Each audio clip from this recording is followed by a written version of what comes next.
ఎన్నో సంవత్సరాల నుంచి వెయిట్ చేస్తున్న మన ప్రతి హిందూ కళ కొన్ని సంవత్సరాలు, నెలలు, వారాలు, రోజుల తరబడి లాస్ట్కి ఎట్టకేళ్ళకి ఇవాళ మన కోరిక అనేది నెరవేరింది. మన బాలరాముడు అయినటువంటి దేవుణ్ణి అయోధ్యలో ప్రతిష్టాపన ఇవాళ చేశారు. So it's a very proud and privilege moment for every Hindu.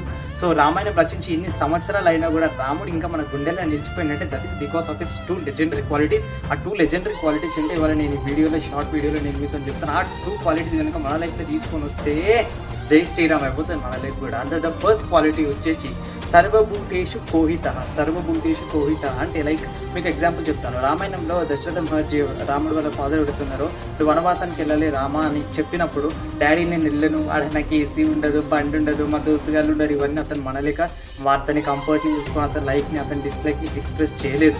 ఎదుటోళ్ళు ఏదైతే కోరుకుంటున్నారో సర్వం ఏదైతే నా కోసం కోరుకుంటుందో నేను అదే చేస్తాను అని చెప్పేసి అతని లైక్స్ని, అతని డిస్లైక్స్ని, అతని కంఫర్ట్ని అన్నింటినీ పక్కన పెట్టేసి పెద్దవాళ్ళ మాటకి కట్టుబడి రాముడు అనేవారు వనవాసానికి వెళ్ళడం. So that is the main quality, first quality which I like in the Rama most. And the second quality is అనుభగీత పరిచయ. ఎవరితో ఎంత మాట్లాడాలి, ఎట్లా మాట్లాడాలి అది రాముడికి బాగా తెలుసు. ఈవెన్ అతను వనవాసానికి వెళ్ళినా కానివ్వండి, అక్కడ లైక్ అతనికి హెల్ప్ చేసిన వాళ్ళు కానివ్వండి, అందరితో కూడా అతను ఎంత మాట్లాడాలి, ఎవరిని ఎక్కడ పెట్టాలి అది అతనికి బాగా స్కిల్ ఉంది. కాబట్టి రాముడు అంత సక్సెస్ఫుల్ పర్సన్ ఏంటి. వాళ్ళ రామాయణం రచించి ఇన్ని సంవత్సరాల తర్వాత కూడా, ఇన్ని యుగాల తర్వాత కూడా రాముడు అనేటోడు మన గుండెల్లో నిలిచిపోయింది. సో ఇలాంటి రాముడు లాంటి మన భక్తుడు మనం అయినప్పుడు కనీసం ఈ మాత్రం క్వాలిటీస్ మనలో పడి ఉంటే అట్లీస్ట్ ఈ కలియుగంలోనైనా మనం సక్సెస్ఫుల్ అయితే పక్కా అవుతాం. That is for sure. జై హింద్, జై శ్రీరామ్.